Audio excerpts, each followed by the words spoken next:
우리가 여호와께로 돌아가자. 여호와께서 우리를 찢으셨으나 도로 낫게 하실 것이요 우리를 치셨으나 싸매어 주실 것임이라.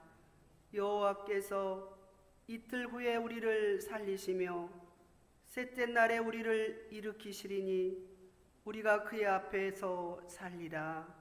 하나님은 영이시니 예배하는 자가 영과 진리로 예배할지니라. 아멘.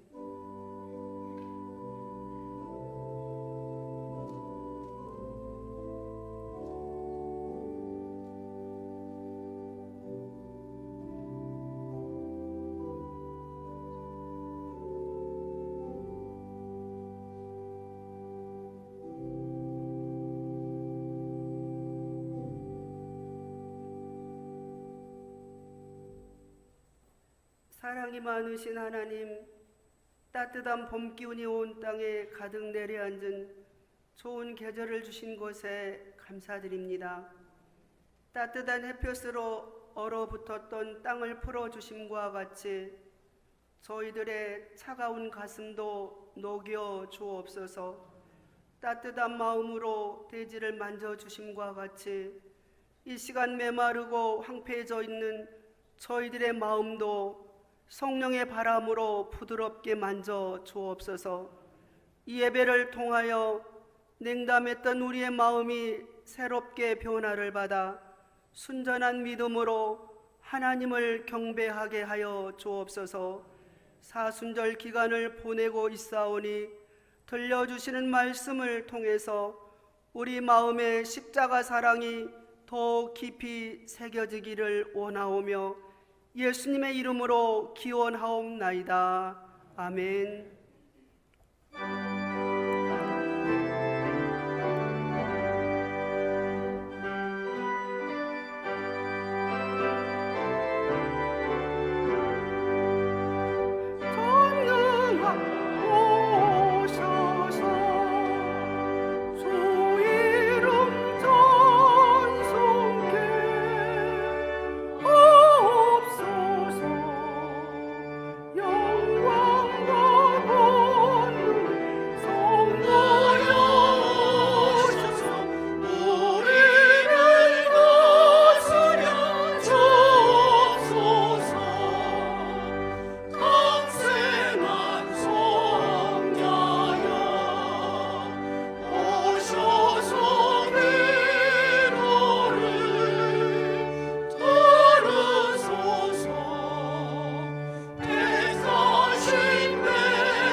성시교독은 126번 사순절 3번입니다.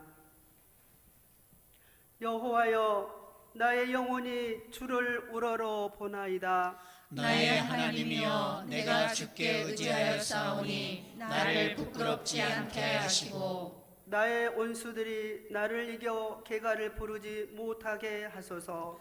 주를 바라는 자들은 수치를 당하지 아니하려니와 까닭 없이 속이는 자들은 수치를 당하리이다. 여호와여, 주의 도를 내게 보이시고 주의 길을 내게 가르치소서.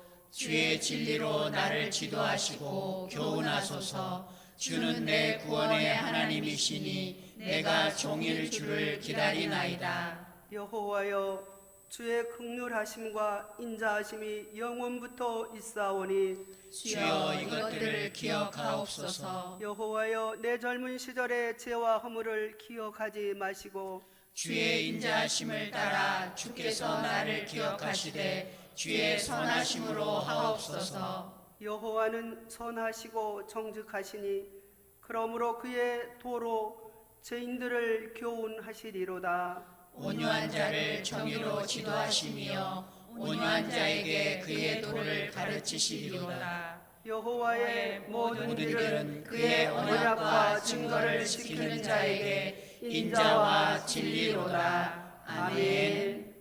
이 시간 온전한 예배를 드리기 위하여 지난 한 주간 자신의 삶을 돌아보며 다 함께 참회의 기도를 드리겠습니다.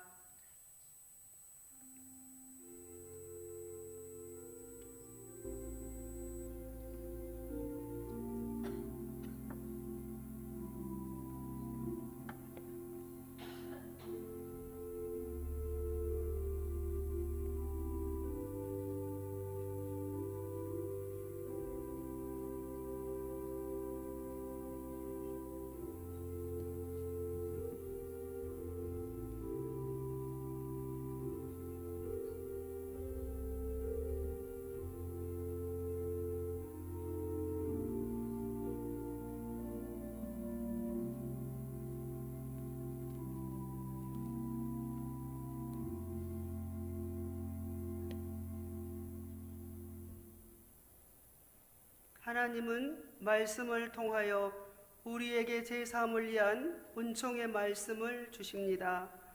여호와께서 그의 종들의 영혼을 속량하시나니 그에게 피하는 자는 다 벌을 받지 아니하리로다. 아멘. 나는 전능하신 아버지 하나님 천지의 창조주를 믿습니다. 나는 그의 유일하신 아들 우리 주 예수 그리스도를 믿습니다. 그는 성령으로 잉태되어 동정녀 마리아에게서 나시고 본디오 빌라도에게 고난을 받아 십자가에 못 박혀 죽으시고 장사된 지 사흘 만에 죽은 자 가운데서 다시 살아나셨으며 하늘에 오르시어 전능하신 아버지 하나님 우편에 앉아 계시다가 거기로부터 살아있는 자와 죽은 자를 심판하러 오십니다. 나는 성령을 믿으며 거룩한 공교회와 성도의 교제와 죄를 용서받는 것과 몸의 부활과 영생을 믿습니다. 아멘.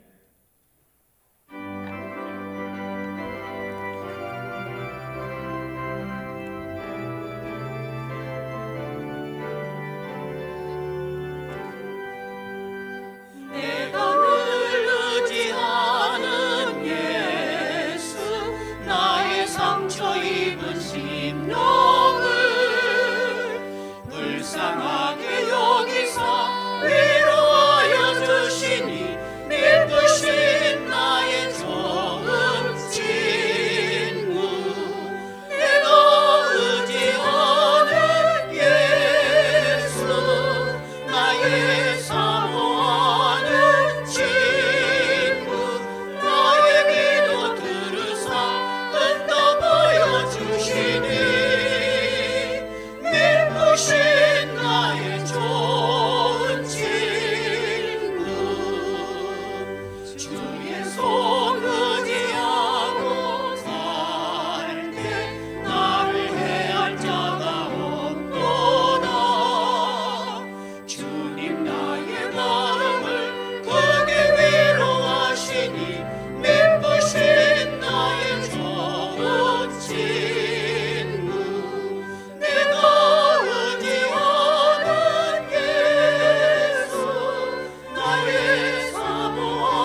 온 우주 만물을 창조하시고 뜻대로 다스려 주시는 살아계신 하나님 아버지, 영광과 존귀와 찬양을 드립니다.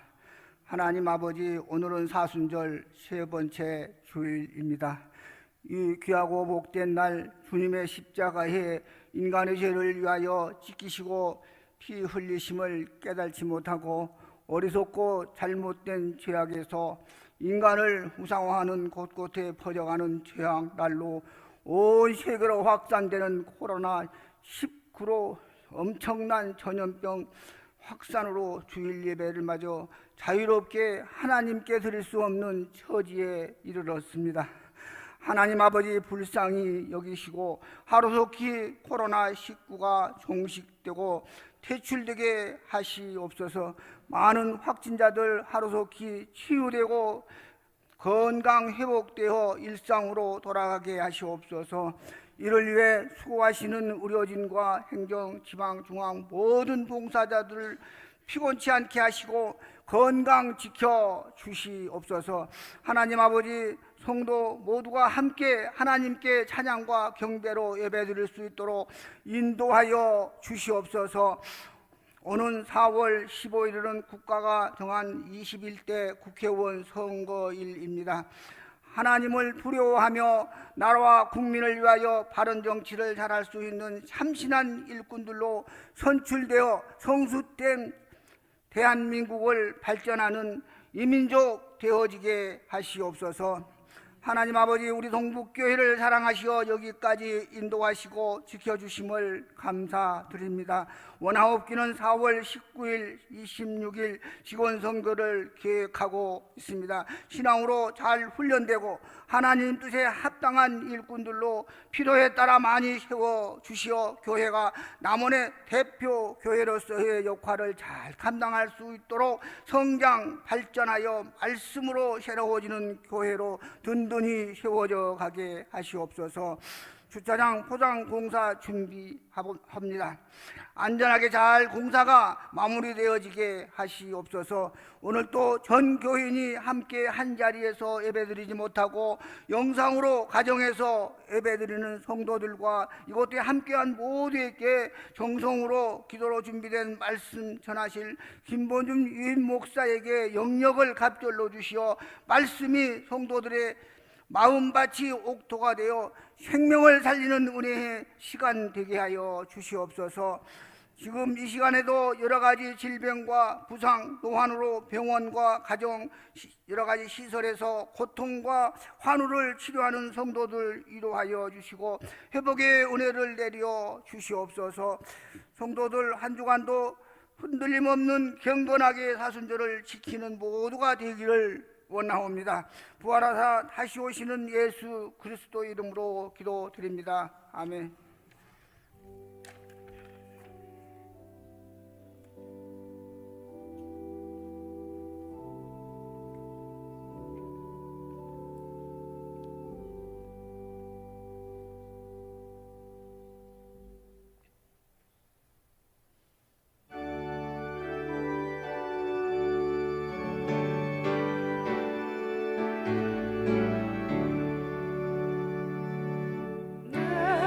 내게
코로나19로 인하여 어려운 중에도 사순절 세 번째 주일을 지키게 하신 하나님 감사합니다. 그 하나님의 은혜에 감사하여 마음과 정성을 담아 예물을 드립니다. 드리는 손길들을 기억하시고 하나님의 크신 복 내려 주옵소서. 우리가 드려진 이 예물이 오직 하나님의 나라와 영광을 위해 쓰여지게 하여 주옵소서. 예수님의 이름으로 기도드립니다. 아멘.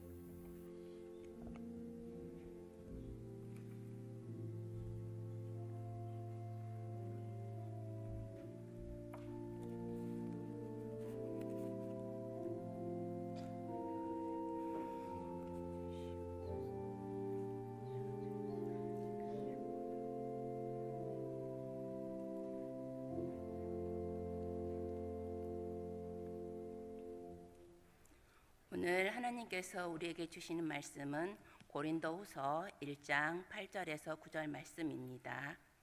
형제들아, 우리가 아시아에서 당한 환난을 너희가 모르기를 원하지 아니하노니 힘에 겹도록 심한 고난을 당하여 살 소망까지 끊어지고 우리는 우리 자신이 사형 선고를 받은 줄 알았으니 이는 우리로 자기를 의지하지 말고 오직 죽은 자를 살리시는 하나님만 의지하게 하심이라. 아멘.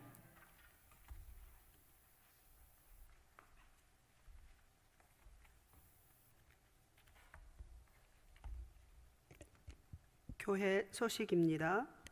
학습 세례 입교 교육이 3월 28일, 4월 4일 오후 2시 찬양대실에서 있습니다. 학습 문답은 4월 4일 토요일 오후 3시에 있습니다. 금주의 기도 제목입니다. 고난을 당할 때 우리에게 더욱 하나님만 의지하게 하려고 주신 것이라는 믿음을 가지고 주만 의지하며 살아가게 하소서입니다. 한 주간 기도 제목 삼으시고 기도하시기 바랍니다. 금주의 암송 구절을 함께 읽겠습니다. 우리는 우리 자신이 사형 선고를 받은 줄 알았으니 이는 우리를 자기를 의지하지 말고 오직 죽은 자를 다시 살리시는 하나님만 의지하게 하려 하심이라. 아멘. 사순절 세 번째 주일입니다. 우리를 위하여 고난당하신 예수 그리스도를 묵상하며 말씀 읽기와 기도 그리고 절제하며 주님과 동행하는 경건한 사순절을 보내시기 바랍니다. 직원선거가 4월 19일 26일 주일에 있습니다. 직원선거를 위하여 기도하시기 바랍니다. 바이블 아카데미 성경 공부 강좌를 확대 개설합니다. 누구나 참여 가능하오니 참여하실 분은 사무실로 연락 주시기 바랍니다. 성경 공부 시간은 찬양 예배 후 수요 기도회 후에 있습니다. 담임 목사님께서 한 주간 동안 기도하십니다. 목사님을 위해서 기도해 주시기 바랍니다. 교회 앞뒤 주차장 포장 공사를 월요일부터 실시합니다. 주차장의 주차는 당분간 삼가하시기 바랍니다. 시국이 어순할 때 덕을 잃은 일이 없도록 조심하시되 교회 직원 선거를 앞두고 불법 선거 운동으로 신고당하여 어려움을 당하는 일이 없도록 각별히 주의하시기 바랍니다. 3월 가정예배 순서지 나왔습니다. 셋째 주 가정예배 순서지는 교회 홈페이지를 참조하시기 바랍니다. 신종 코로나 바이러스 감염 예방을 위한 협조 안내문은 주보를 참조하시기 바랍니다. 장례 광고입니다. 고 유필남 집사의 장례를 8일에 마쳤습니다. 위로해 주시고 또한 기도해 주시기를 바랍니다. 우리 서로 인사하겠습니다. 우리는 믿음 안의 한 가족입니다. 주님만 바라봅시다.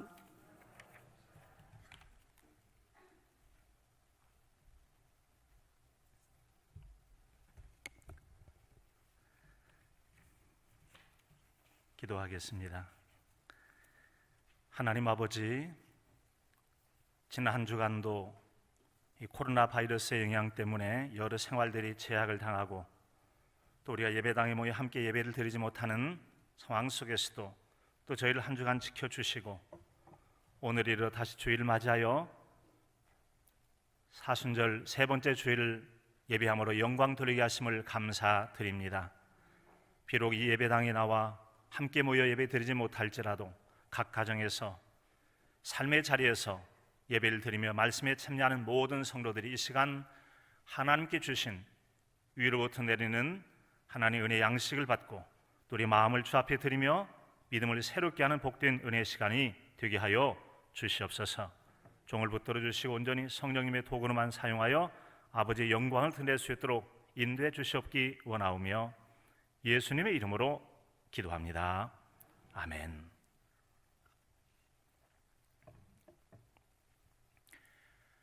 코로나 바이러스 감염증인 코로나19에 대해 세계보건기구는 세계적 대유행이란 뜻의 팬데믹을 선언했습니다. 이 팬데믹, 세계적인 대유행이다라고 하는 이 말은 적어도 2개 대륙 이상에 있어서 광범위하게 퍼질 때 사용하는 용어라고 합니다. 중국으로부터 시작된 중국이나 한국이 속해 있는 아시아, 그리고 또 아시아와 아프리카, 아시아와 유럽, 아시아와 아메리카, 이런 것처럼 세계적으로 광범위하게 퍼져 있다라고 세계보건기구에서 선언하게 된 것이지요. 아직 치료약이 없고 또한 예방약이 없을 뿐만 아니라 아주 전염성이 강한 이 코로나19. 자, 그래서 이것 때문에 사람들이 얼마나 많이 두려워하고 공포에 떨고 있습니까? 바로 이 같은 이 두려움과 공포에 떨게 하는 이 코로나 바이러스가 세계적으로 전파되었다라는 말입니다. 얘기는 곧 세계적인 두려움과 고난과 공포 속에 사람들을 떨게 만들고 있다는 말이 될 것입니다. 우리나라에는 이제 곧 그 코로나 바이러스 기세가 꺾여가고 있기에 종식될 날이 가까웠을 거라고 기대가 됩니다. 하지만 설령 이 코로나 바이러스가 종식된다 할지라도 그 여파는 상당히 오랜 기간 동안 아주 많은 사람들에게 다양한 형태의 많은 고통과 아픔으로 후유증을 앓게 만들 것입니다.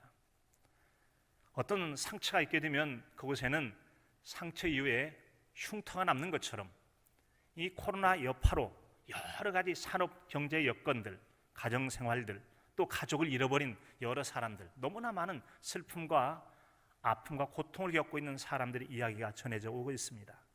그래서 이 병이 종식된다 할지라도 그 후유증으로 오래도록 남아 아파하고 고통할 이들이 참으로 많이 있을 거라는 것입니다. 여러분, 이와 같이 우리의 삶 속에 크고 작은 많은 어려움과 고통이 있을 터인데, 이런 어려운 시기에 우리가 신앙인으로 살아가면서 당하는 여러 가지 이 환난과 고난을 어떤 마음의 눈으로 보느냐 하는 것이 참으로 중요할 것입니다. 그 마음에 따라서 그 결과의 차이가 너무도 크기 때문에 그렇습니다. 그래서 이 오늘의 말씀을 통해서 고난의 의미를 믿음 안에서 새롭게 이해를 하고 또 이 시대를 살아갈 힘과 위로를 얻는 은혜 시간이 되실 수 있기를 바랍니다. 오늘의 말씀에 보면 바울 사도가 복음을 전하면서 당한 일을 이렇게 전하고 있습니다. 힘에 겹도록 심한 고난을 당하여 살 소망이 끊어지고 사형 선고를 받는 것 같았다라고 고백을 하고 있습니다. 도대체 그가 어떤 일을 경험했기에 그는 그렇게 살 소망이 끊어졌고 또한 사형 선고를 당한 것 같이 그렇게 고통스럽고 힘들었다고 말을 하는 걸까요? 고린도후서 11장 23절 이하에 보면은 이렇게 우리에게 그의 어려움을 들려주고 있습니다.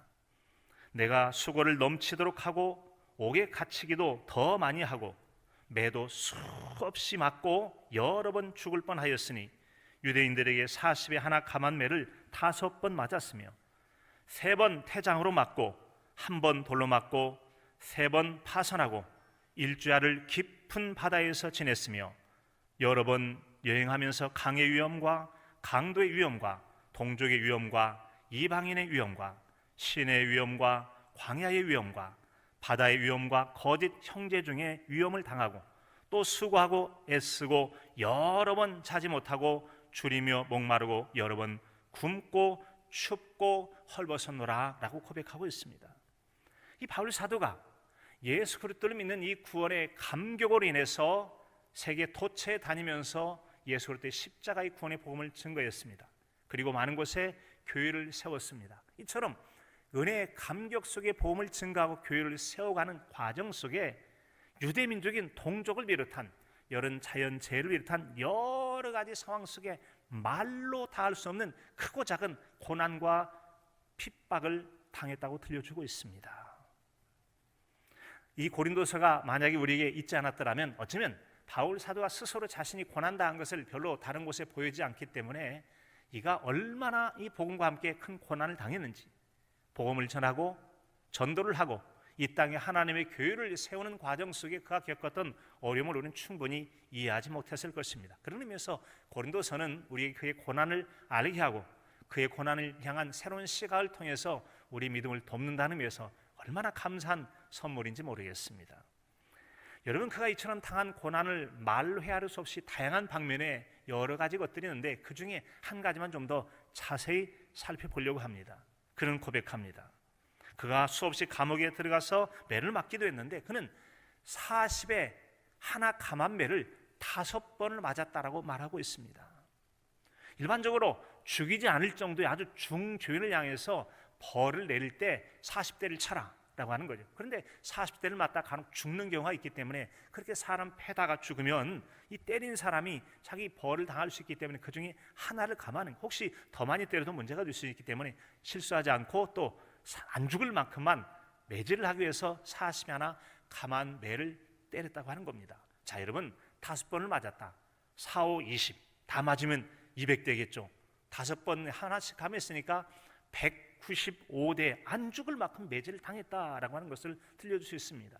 그 외에도 3번을 태장을 당했다. 얼마나 많이 얻어맞기도 했는지 말이죠. 그뿐이 사실은 아니죠. 돌로 맞기도 했습니다. 사도행전 14장 19절에 보면은 이제 그가 루스드라라고 하는 지역에서 복음을 전가할 때 유대인들이 저작거리에 불량배들을 선동해서 데려다가 마구 팹니다. 그리고는 돌로 쳐서 아마 돌에 머리를 맞았겠죠. 기절을 해가지고 죽은 줄 알았나 봐요. 그래서 성 밖으로 송장 버린다고 집어 던져버렸습니다. 그런데 다시 그가 그 기절한 상태에 깨어나서 다시 또 예루살렘 성에 들어가서 복음을 전했다라고 성경에 기록됨을 볼 수가 있습니다. 성에 들어가서 복음을 전했다. 이처럼 여러분, 바울 사도가 세계 도처에 다니며 복음을 증가하고 교회를 세우는 동안에 말할 수 없는 크고 작은 고통과 핍박과 어려움을 겪었음을 알 수 있습니다. 그리고 그는 그런 고통 속에서 나 정말 예수님 믿고 이렇게 잘하는데 왜 하나님 나 이렇게 고통을 주십니까?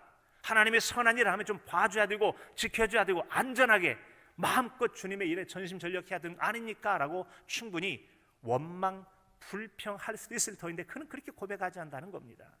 이같이 내가 많은 고난을 당한 것이 이유가 뭐겠느냐? 이것은 곧 나를 의지하지 않고 오히려 하나님만 의지하게 하기 위하여 이런 고난이 내게 있었다라고 그가 고백하고 있다는 사실입니다. 참으로 놀라운 일이 아닐 수 없어요. 참으로 놀라운 일이 아닐 수 없어요. 따라서 우리는 오늘 말씀을 통해서 만나는 바울 사도를 통하여 이 고난을 바라보는 성숙한 신앙인의 길로 나가는 은혜의 길로 인도를 받고 있다고 하는 것입니다.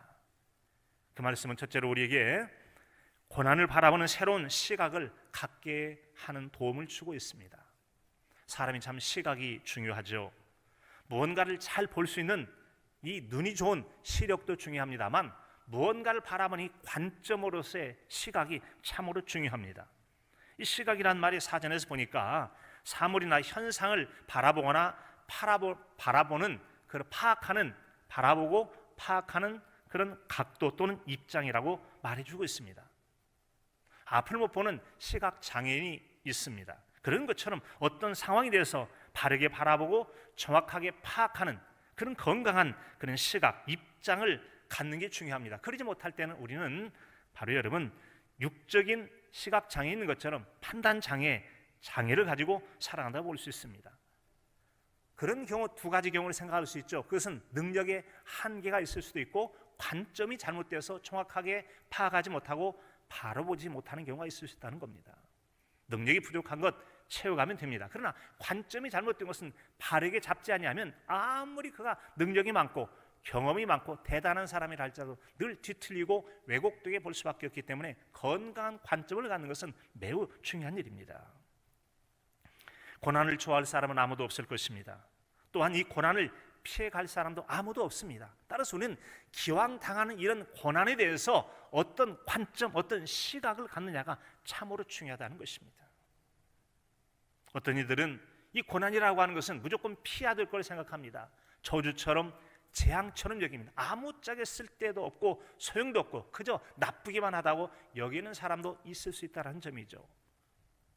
그런데 바울 사도는 우리에게 새로운 시각을 제시해주고 있습니다. 그 고난이라는 것은 무언가 하나님께서 우리를 향하여 목적하는 바가 있다라고 하는 이 고난을 바라본 새로운 눈, 새로운 마음의 자세를 가르쳐주고 있다는 것입니다.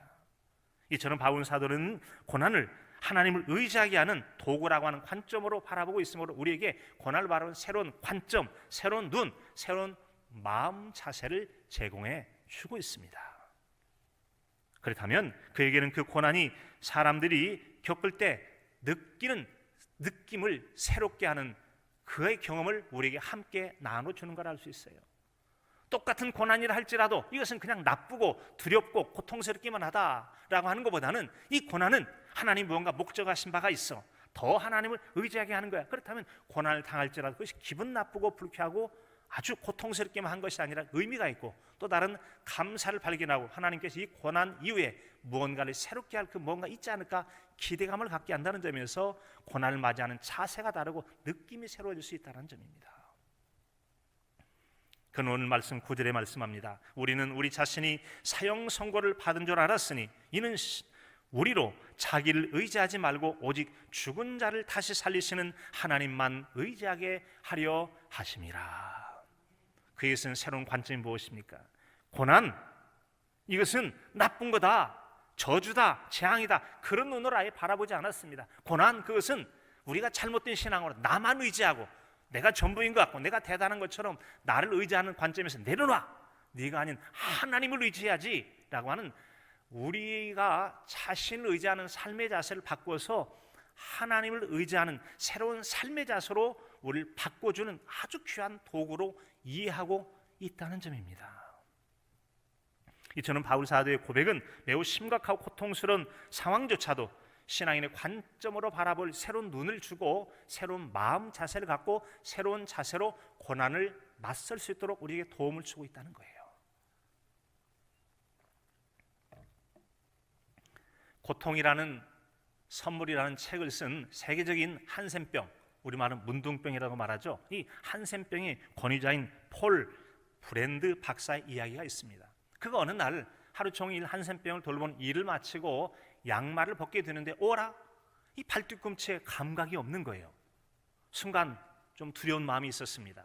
자신이 50여 년 동안 돌봐왔던 이 한센병, 문둥병, 감각을 잃어버리는 병, 눈이 떨어져 나가고 코가 떨어져 나가고 발가락이 떨어져 나가도 고통을 느끼지 못하는 이 한센병 환자를 돌보는 사이 어느덧 자신이 한센병에 감염된 게 아닌가라는 두려움이 순식간에 몰려왔다고 그랬어요. 그래서 그가 핀을 가지고 발뒤꿈치를 찔러봤습니다. 그러니까 피가 나. 그런데 문제는 아프지 않는 거예요.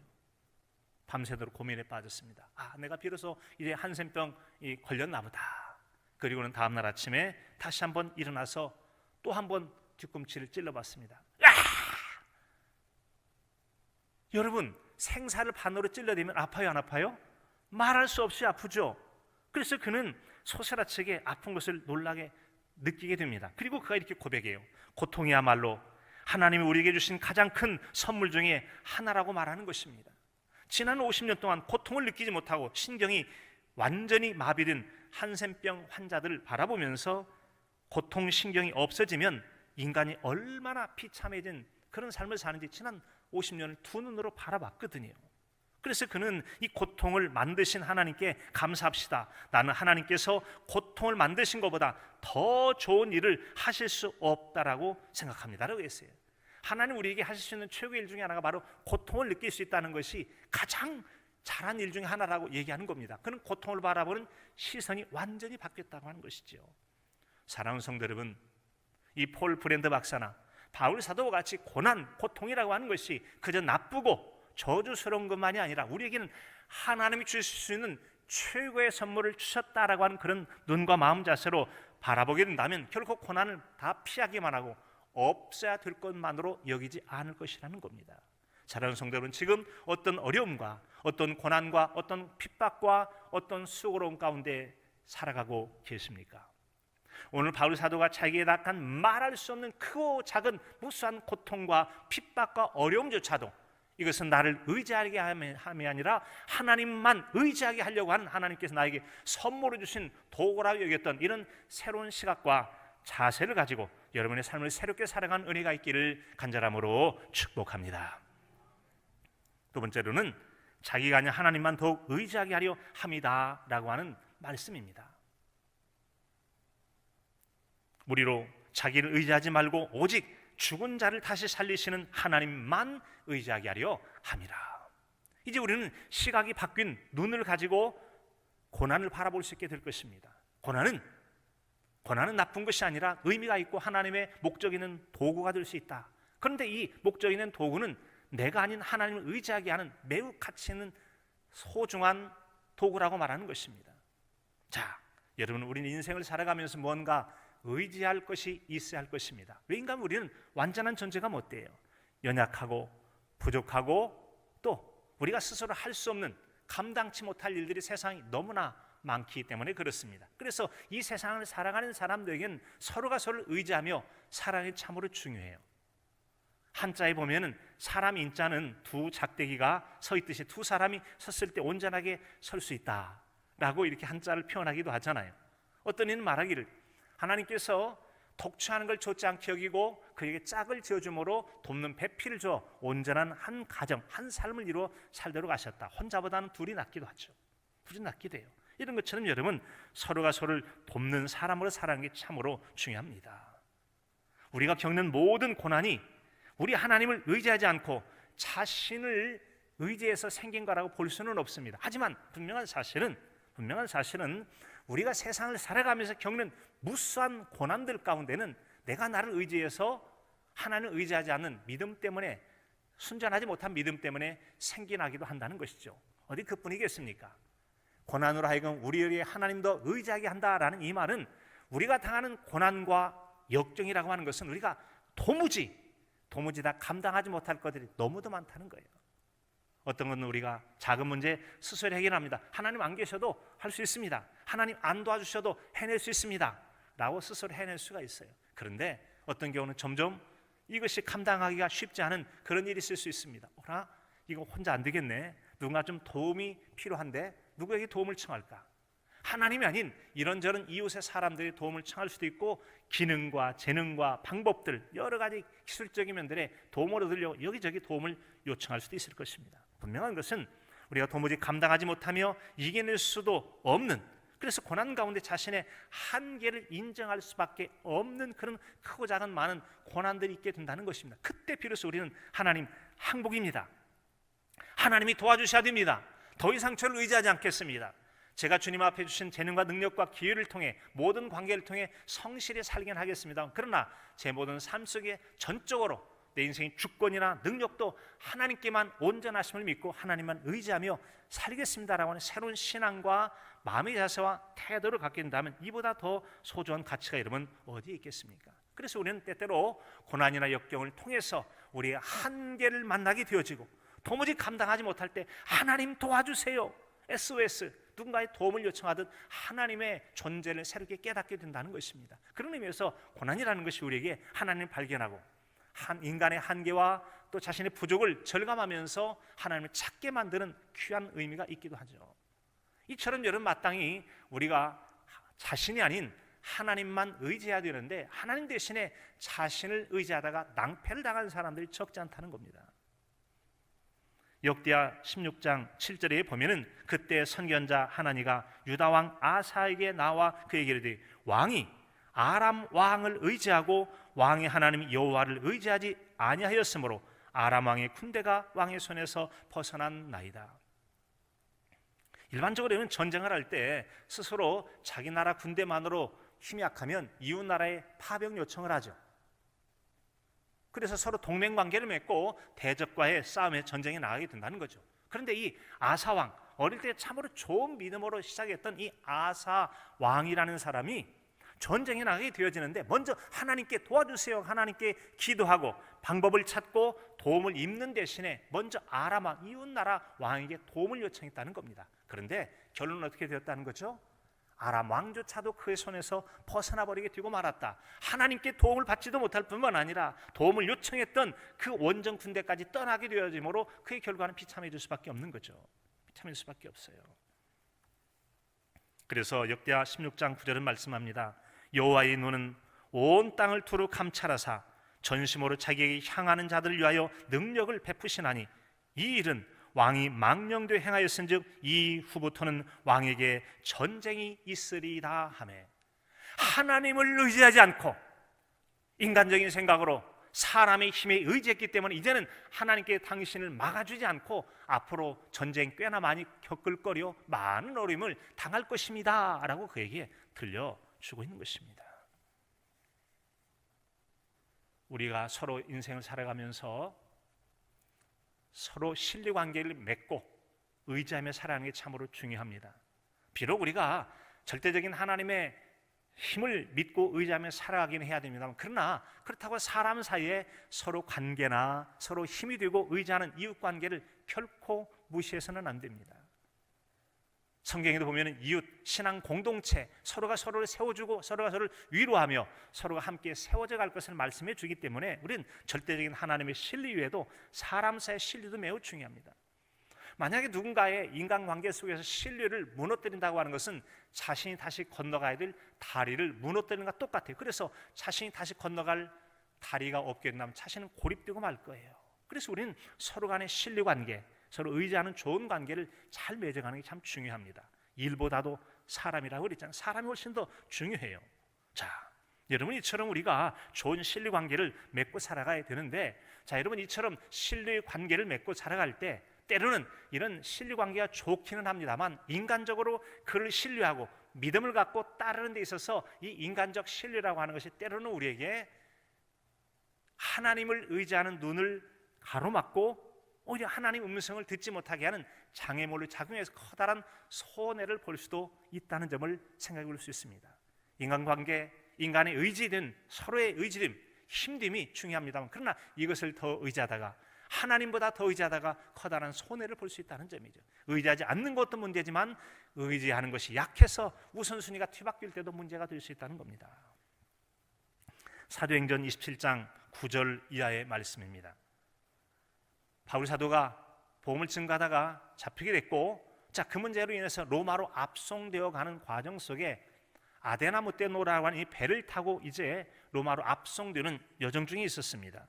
그가 한 날은 금식일이 지났을 때 항해가 위태하다고 판단을 하고, 이제 바울 사도가 죄수의 입장이지만 선장과 선주와 백부장을 향해서 이렇게 얘기합니다. 내가 보니 이번 항해가 하물과 배만 아니라 우리 생명에도 타격과 많은 손해를 끼치리이다. 앞으로 이 배가 큰 파손의 위험이 있을 뿐만 아니라 배에 실었던 많은, 지금 그건 죄수만 탄 게 아니라 276명의 사람이 탔는데 그 배를 가지고 상업에 나섰던 많은 사람들 커다란 손해를 볼 것입니다 라고 제안을 했습니다. 하지만 그 당시 이 백부장이라고 하는 이 군대를 압송하는 책임을 맡았던 사람이 선장과 선주의 말을 더 들었다라고 했어요. 선장, 배를 통솔하는 지도자죠. 선주, 배 주인이에요. 배 주인과 그리고 이 배를 운영하는 전문가인 선장의 말을 죄수로 끌려가는 바울 사도의 말보다 더 들었다는 거예요. 누가 봐도 상식적으로 볼 때, 아니, 지가 좀 배를 타고 선교행을 좀 했다고 하니 설령 선장과 선주만큼 더 알겠습니까? 그러니까 당연히 백부장의 입장에서도 선장이나 선주의 말을 더 듣지 바울 사도의 말을 들을 이유가 없죠. 그래서 잔소리하지 마 하고는 여러분 배가 떠나게 되잖아요. 처음 떠났을 때 순풍이 돋달듯 아주 잘 갔습니다. 그런데 얼마 지나서 심각한 위기에 빠지게 되고 말죠. 그리고는 바울 사도가 그들에게 말했던 것처럼 결과적으로 엄청난 풍랑 속에 먹지도 못하고 토하고, 그리고 또 배가 가라앉을까 봐 배에 있는 화물 다 바다에 빼뜨리죠. 깜깜함 속에 또 나가다가 또 모래톱에 걸리기도 하고 결국은 이물이 파괴되기도 합니다. 결국 널빤지와 배 화물들을 그 뜰만한 것을 가지고 헤엄쳐서 결국 살아났다라는 것이 그 결과입니다. 무엇을 얘기합니까? 우린 때때로 인간적으로 판단했을 때 믿을만 합니다. 전문가예요. 더 나아요. 그래서 그를 의지합니다. 그런데 그것조차 때로는 위험할 수 있다는 거죠. 하나님을 의지하지 않고 전문가를 의지하지 않는 게 문제가 되지도 하지만 때로는 그것만을 더 의지하다가 하나님의 음성을 듣지 못한 데서 심각한 위기를 경험할 수도 있다는 것이죠. 그런가 하면 하나님을 제대로 의지함으로 진정한 승리를 멋지게 맛본 한 사람의 이야기도 있습니다.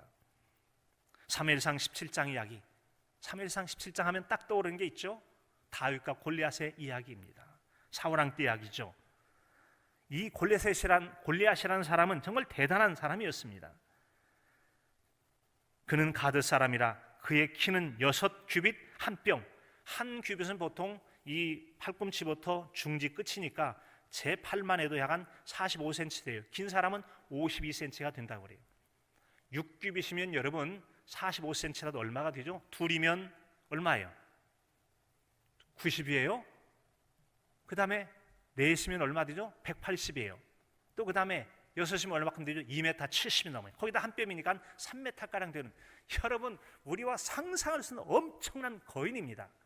키만 크고 여러분 뭐 수수깡대처럼 말라가지고 아무것도 못하는 그런 정도가 아니었습니다. 힘도 대단했어요.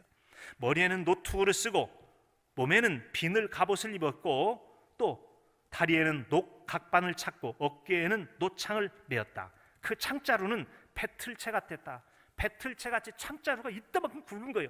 보통 사람은 들고 쓰지도 못해요. 그런데 그런 걸 들어요. 창날은 철 600세겔이며 방패든 자 앞에서 행하더라. 거인이었고 장사였고 완전 무장을 한 장수였다는 겁니다. 거인이었어요. 그리고 힘도 세서 장사였어요. 그리고 모든 전쟁의 준비는 완벽하게 분장한 완전 무장을 한 사람이었습니다. 그 사람이 40이 넘도록 이놈들아 한 사람 대표로 나와봐. 너든 나든 어느 쪽이든 대표로 나와 이긴다면 내가 지면 우리 모든 민족이 너의 종이 될 것이고 내가 이기면 너희 모든 민족은 다 우리에게 종이 되어야 할 것이다 라고 매일 소리치는데 맞서 싸울 사람이 없어요. 그가 외칠 때마다 유다 백성들은 두려워 떨고 벌벌 떨면서 나가지도 못하고 있었던 거예요. 바로 그때 이 어린 소년 다윗이 아버지의 심부름을 가지고 나갔잖아요.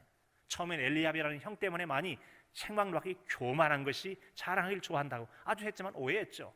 그리고는 이 하나님의 이름을 모독하는, 할례받지 않은 자가 모독하는 이 때문에 의의 분노를 품고 감히 왕 앞에 나가게 되죠. 자신이 나가겠다고 말합니다. 그러냐? 그러면 한번 해봐라. 정말 그런데 여러분 사울 왕도 보통 사람보다 한 뼘이 클 정도로 거구였는데 그 워낙 골리앗에 비하면 그가 크기 때문에 작은 자에 불과했어요. 그런데 더 작은 자가 있었습니다.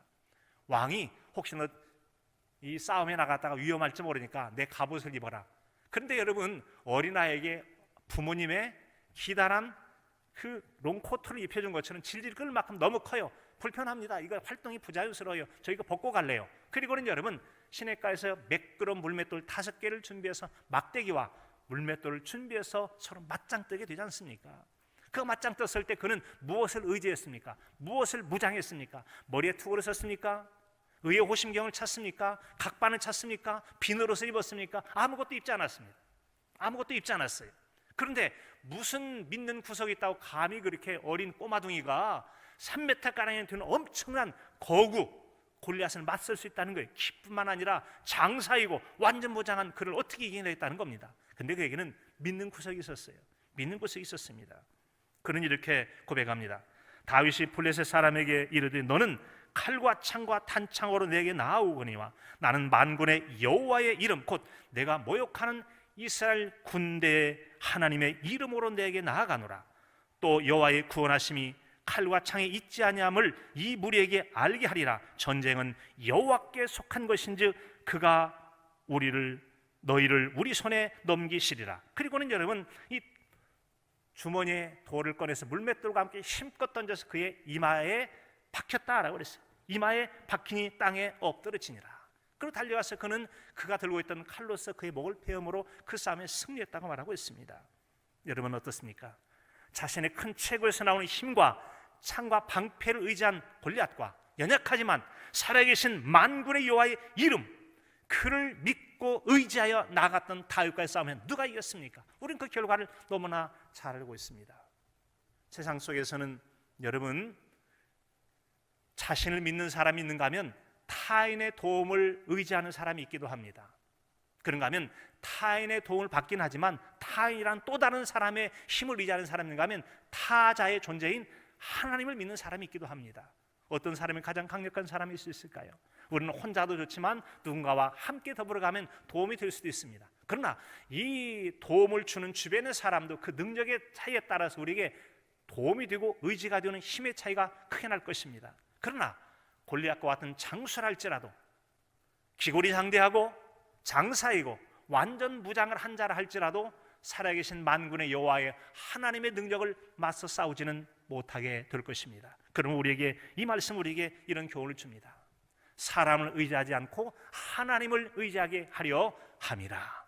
사랑하는 성도 여러분, 이 세상을 살아가면서 여러분이 어렵고 힘겹고 무언가 도움이 필요할 때 무엇을 의지하려 하십니까? 지금도 방법을 찾고 도움을 구하고 있습니까? 필요합니다.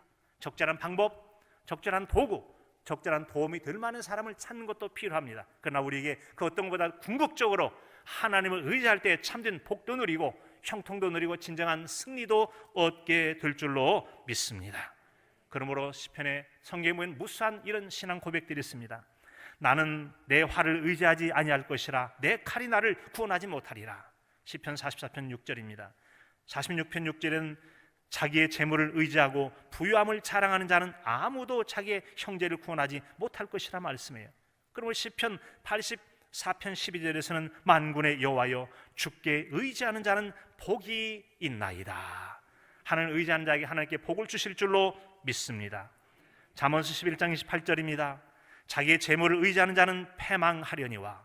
잠언 16장 20절 여호와를 의지하는 자는 복이 있느니라.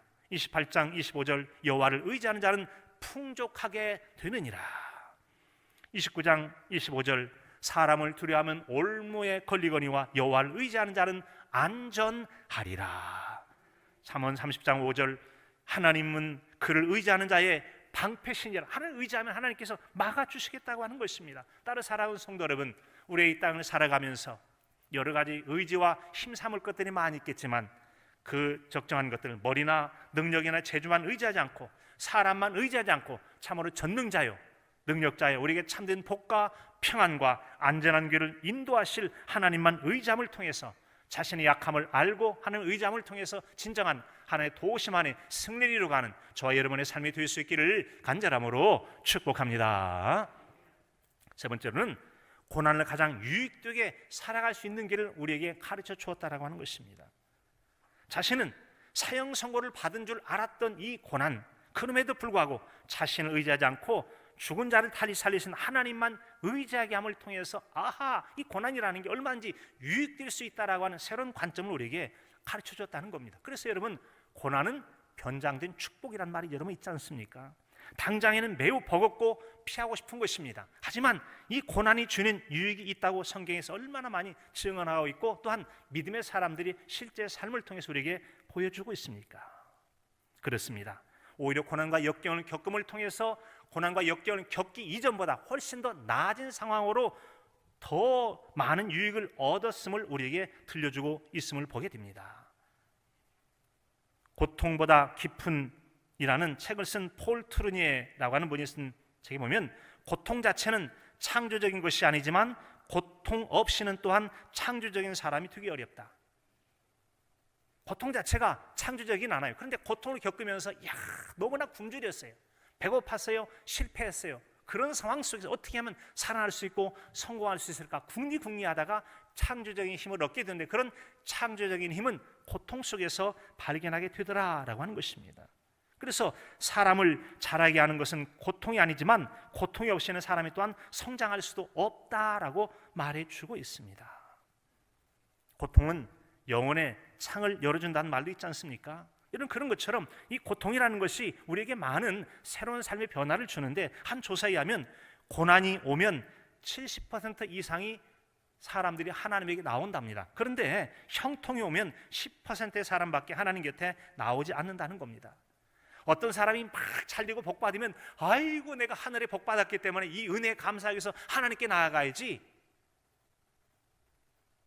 100명 중에 10명밖에 안 된다. 그런데 여러분 너무나 어렵고 힘들면 아이고 어떻게 하면 좋지, 하나님이 살려주세요, 나를 도와주세요 해서 고난과 역경을 당하게 되어지면 오히려 7명이 열의 17명이 하나님 앞에 나오게 되어진다. 그래서 이 얘기는 우리가 세상적으로 만족한 풍족한 삶의 은혜를 누릴 때 하나님께 나오는 것보다는 고난과 핍박을 당하고 고통 속에서 하나님께 나오는 비율이 훨씬 더 높다. 7배나 높다라는 7배나 더 높다. 그래서 C.S. 루이스는 하나님은 즐거운 상황 속에서도 속삭이시고 양심을 통해서 말씀하시지만 고통을 통해서는 크게 말씀하신다. 고통은 귀먹은 사람들을 깨우기 위한 하나님의 확성기다. 일어나! 정신 차려! 죄에서 벗어나야지. 말씀을 따라 살아야 되지.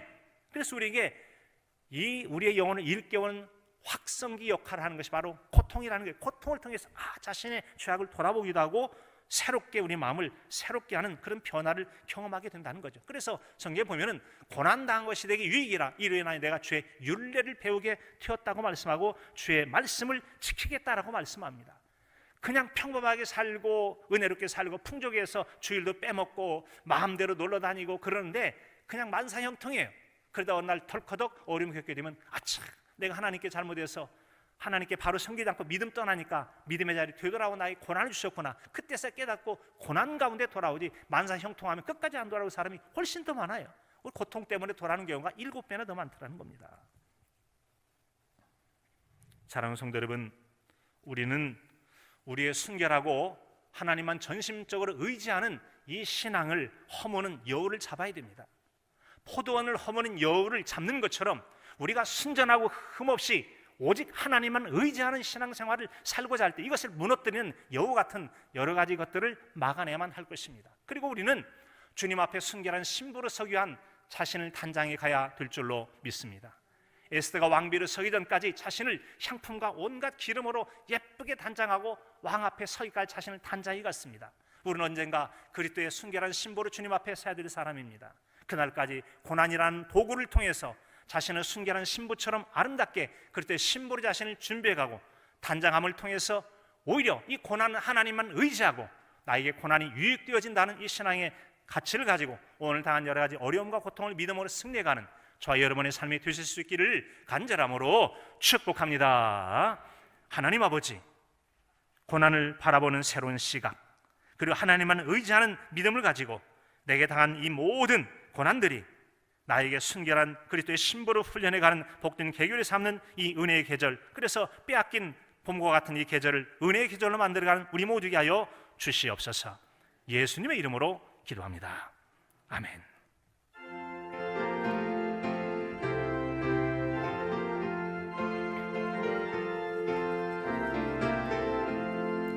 주여 복을 구하오니 편히 가게 하시고 사람마다 주는 은혜로 이기도록 하시고 광야 같은 세상에서 항상 인도하소서.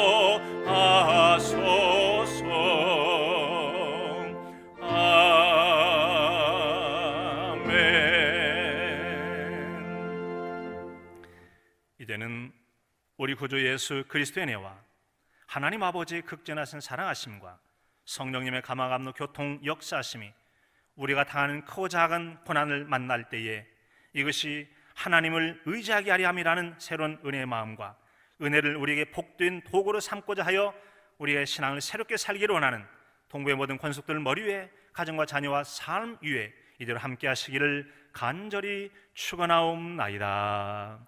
아멘.